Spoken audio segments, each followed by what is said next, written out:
momen yang terbilang jarang terjadi sampai memantik pergunjingan datang dari sosok komedian Andre Taulany. Terbiasa tampil lucu dan menggelitik saat tampil di televisi dan sejumlah konten yang dibuat, Andre Taulany tampak marah-marah di Pengadilan Agama Tiga Raksa Tangerang belum lama ini. Hal itu pun lantas menjadi pembahasan warganet di sosial media. Ya, Andre Taulany tak bisa menahan rasa kecewanya saat proses perceraiannya dengan sang istri Rinwartia Trigina atau Erin melibatkan dua anak tertuanya, Dio dan Kenzi.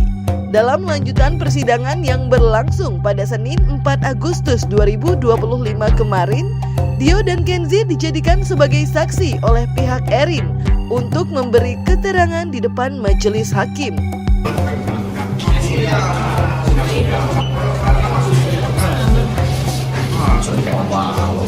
Mas, dulu mas, mas.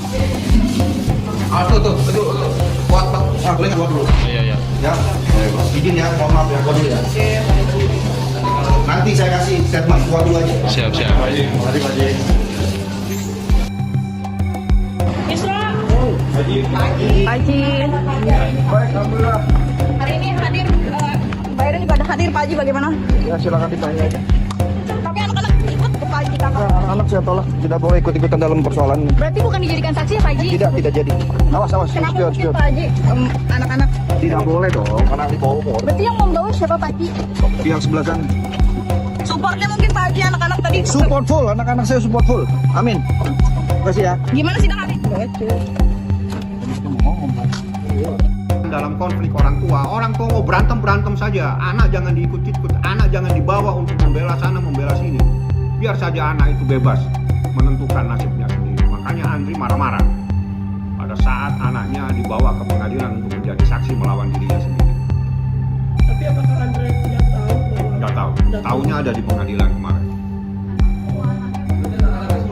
Nggak tahu kita, di anaknya kan dari luar negeri kemarin. Sidang perceraian Andre Taulany yang menghadirkan Dio dan Kenzi sendiri mengagendakan eksepsi dari pihak termohon, dalam hal ini istrinya Erin. Namun, lantaran saksi yang hadir adalah anak-anak mereka, majelis hakim memutuskan untuk menunda persidangan tersebut dan akan kembali dijadwalkan ulang dengan agenda yang sama di sidang berikutnya.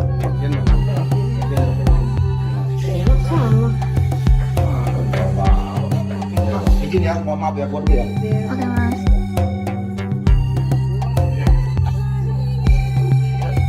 Dio mungkin izin Dio support untuk mama papa seperti apa yuk? Mau jalan dulu. Mau nge-gym. Supportnya seperti apa yuk? Mungkin untuk mama papa yuk. Bang dia nge-gym jadi pelarian untuk ini juga sih bang. Bang Dio boleh sesuatu dikit bang. Makasih bang. Ya. Haji. Baik, alhamdulillah. Hari ini hadir, Mbak Erin juga ada hadir Pak Haji bagaimana? Ya silakan ditanya. Tapi anak-anak ikut Pak Haji kakak. Anak-anak saya tolak, tidak boleh ikut-ikutan dalam persoalan ini. Berarti bukan dijadikan saksi ya Pak Haji? Tidak jadi. Awas. Kenapa Spion. mungkin Pak Haji anak-anak? Tidak boleh dong, karena dibawa umur. Berarti yang membawa siapa Pak Haji? Pihak sebelah sana. Supportnya mungkin Pak Haji anak-anak tadi. Support full, anak-anak saya support full. Amin. Kita nggak tahu ya kalau masalah itu dihadirkan ke sidang itu entah untuk apa namanya menjadi apa kami nggak tahu. Hanya dalam persidangan masuk gitu aja kan. Kami mendengar tadi memang dari ketua majelis bahwasanya itu coba diajukan untuk saksi tapi berdasarkan aturan katanya kan ini untuk anak tidak diperkenankan kecuali kerabat yang memang bibi tante atau ke atas gitu kan, kecuali anak nanti keberpihakannya, walaupun pimpinan tetap ketua majelis yang berhak menilai. Berarti belum ada hasilnya Pak ya? Belum. Oke, agenda selanjutnya Pak? Untuk tanggal seminggu berikutnya ya, nah itu masih pembuktian eksepsi karena tadi apa namanya ada sesuatu mungkin karena apa namanya majelis menganggap bahwa itu belum pas, maka pembuktian lagi dilanjutkan ya untuk eksepsinya ya. Yang nggak boleh sama hakimnya ditolak, diusir kan? Nggak boleh anak-anak ikut-ikut yang beginian. Pengadilan melarang, ditolak, disuruh keluar, nggak boleh. Sekalipun anak itu sudah di atas 12 tahun. Suruh keluar, nggak boleh menjadi saksi dalam perkara seperti ini. Nggak boleh, memang nggak boleh. Yang benar boleh, nggak boleh.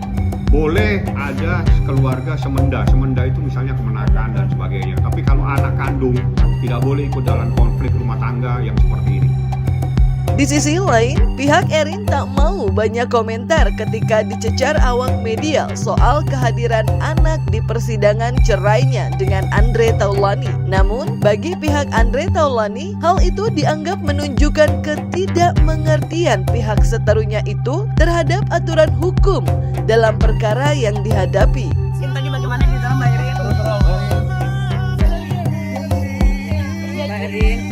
Seperti apa tadi kita? Aduh, jangan gitu, jangan ikutin dulu ya. Ya, Mbak Erin.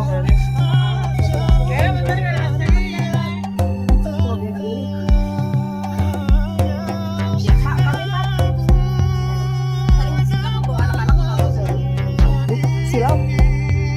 Tadi di dalam bagaimana Mbak Erin? Apa anak-anak dijadikan saksi atau seperti apa Kak Erin?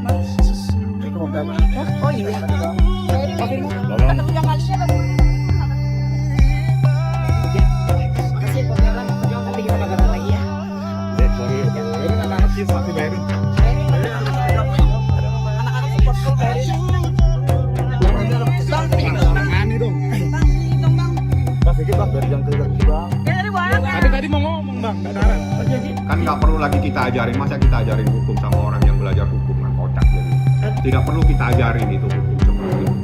Logika hukumnya tidak ada. Kenapa anak harus dibenturkan sama ayahnya kan? Kacau ini kalau cara berpikir seperti itu. Sebagaimana diketahui, ini merupakan kali kedua Andre Taulani mengajukan gugatan cerai pada sang istri. Sebelum mendaftarkan perceraian keduanya pada April 2025 kemarin, Andre Taulani juga sempat mengajukan gugatan yang sama di Pengadilan Agama Tiga Raksa, Tangerang pada April 2024 lalu.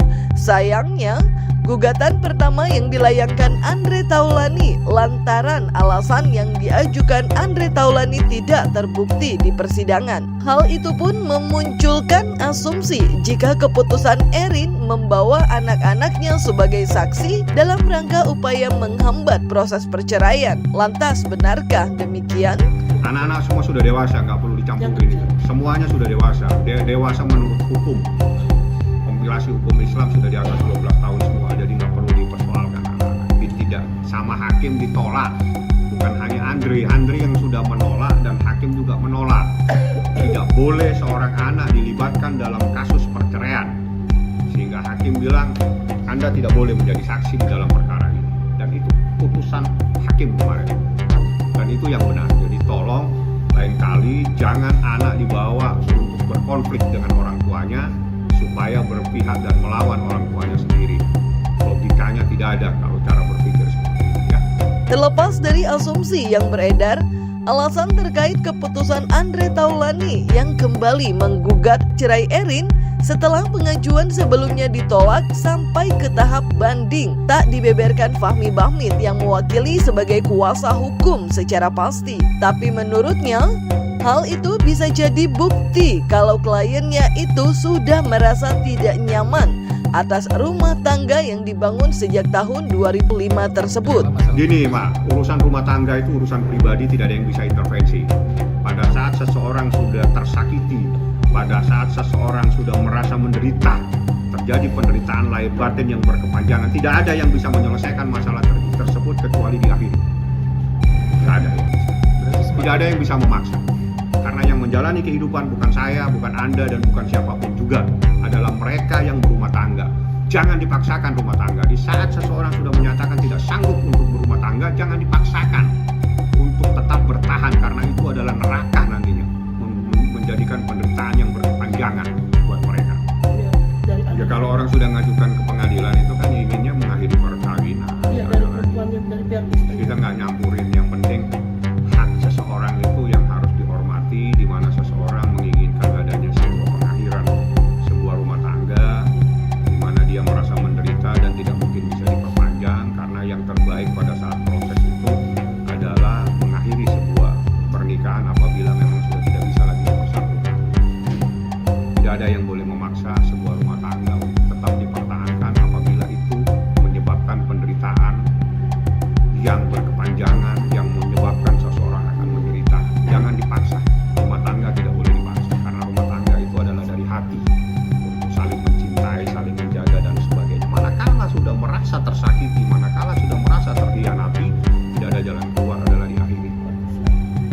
lanjut, keseriusan Andre Taulani yang ingin berpisah dengan Erin pun ditunjukkan dengan keputusannya untuk mengganti kuasa hukum yang menangani gugatan pertama dengan kuasa hukum baru di gugatan kedua yang sedang berproses. Namun, Fahmi Bahmid membantah jika kehadirannya di kubu Andre Taulani untuk menggantikan posisi Ahmad Fauzi SH yang ditunjuk Andre Taulani mengurus perceraiannya kali ini. Ia mengaku hanya diminta untuk membantu segala prosesnya berjalan. Ia mengaku hanya diminta untuk membantu agar segala prosesnya berjalan dengan lancar sampai majelis hakim membuat keputusan akhir nantinya. Tugas saya membantu, saya katakan saya bukan pengacaranya dari awal, saya hanya diminta oleh Andre membackup pengacara yang ada, sehingga saya yang memberikan motivasi, saya yang mengarahkan kepada pengacara yang sebelumnya, saya arahkan seperti apa dalam proses hukum ini. Pengacara yang sebenarnya masih ada dan dialah yang bersidang, saya hanya membackup, diminta Andre, abang bantu lawyer yang ada bang, supaya proses ini berjalan sebagaimana dalam koridor hukum yang sebenarnya. Itulah yang diinginkan Andre sehingga saya turun tangan. Tapi pengacaranya masih tetap ada pengacara lama dan ada tambahan dari saya. Jadi tidak ada pengacara baru. Saya bukan pengacara yang baru yang menghilangkan pengacara yang sudah ada. Pengacara yang ada tetap dia menjadi pengacara, hanya tambahan dari saya. Tugas saya membackup pengacara yang ada, membantu dia supaya proses ini bisa berjalan sebagaimana yang diatur dalam kompilasi hukum Islam, sebagaimana yang diatur dalam